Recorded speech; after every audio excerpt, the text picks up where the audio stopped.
বগুড়ার হাজার হাজার লাখ লাখ রোগীকে ডাক্তারের ঠাই অনেক পরিমাণ টেস্ট দিয়ে তাদের কষ্ট বর্জিত অর্থকে তারা হাতিয়ে নিচ্ছে।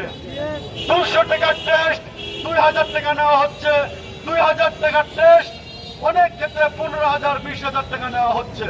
এই মগের মূল্য, এই অরাজকতা এই স্বাধীন দেশে আর হতে দেওয়া যাবে না। আমাদেরকে স্বাস্থ্যসম্মত আধুনিক স্বাস্থ্য সেবার মান উন্নয়নে আমাদেরকে ঐক্যবদ্ধ হতে হবে। এদের অপর নাম হচ্ছে কসাই। যে ডাক্তাররা আমাদের দেশের কৃষক শ্রমিক মেহনতি জনতার অর্থে লেখাপড়া করেছে, MBBS ডিগ্রি নিয়েছে, আজ তারা জনগণকে ঢোকায় ফেলে তাদেরকে বেকায়দার সুযোগ দিয়ে তারা 1000-1200 টাকা তারা মাত্র 5-7 মিনিটের পরামর্শের জায়গায় এই ফিগুলো নিয়ে থাকে।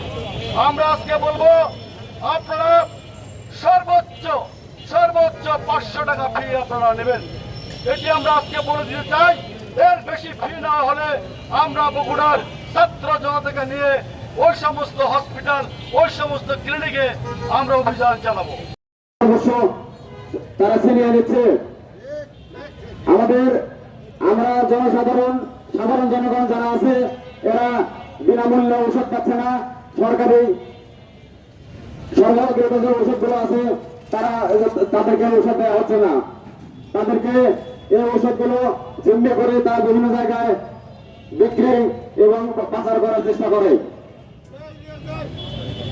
মেডিকেল কলেজের নার্স আছে, যারা স্টাফ আছে, এদের ব্যবহার এত পরিমাণ উগ্র এবং রূঢ় যা ভাষায় প্রকাশ করা যায় না। প্রত্যেকটা রোগীদের সাথে এরা উগ্রভাবে আচরণ করে এবং যে কোনো প্রয়োজনে এদের বেশিরভাগ অংশের ছাড়া পাওয়া যায় না। আমরা এই সকল অবস্থানের বিরুদ্ধে দাঁড়িয়েছি।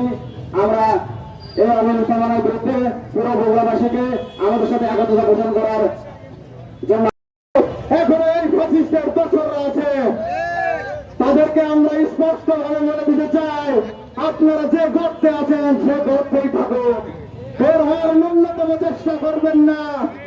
আপনাদেরকে সেই গর্তেই কবর দিয়ে দেওয়া হবে। সংগ্রামী সাথী বন্ধুগণ, বিশেষ করে আমরা স্বাস্থ্য খাতে দেখতে পাচ্ছি শুধুমাত্র বগুড়ায় নয়, বাংলাদেশের প্রত্যেকটা স্বাস্থ্য এবং শিক্ষা প্রতিষ্ঠানে এই স্বৈরাচারের দোসররা অবস্থান করছে। তাদেরকে আমরা আলটিমেটাম দিতে চাই, অতি দ্রুত এখান থেকে আপনারা পদত্যাগ না করেন, তাহলে ছাত্র জনতাকে সাথে নিয়ে আপনাদেরকে কিভাবে ব্যবস্থা নিতে হয় বাংলার ছাত্র সমাজ জানে। আপনারা সকলেই জানেন এই মাফিয়া সরকারকে আমরা মাত্র 1 মাসের মধ্যে হটিয়ে দিয়েছি। আপনাদেরকে হটাতে 15 মিনিট সময় লাগবে না, শুধু সাবধান হয়ে যান।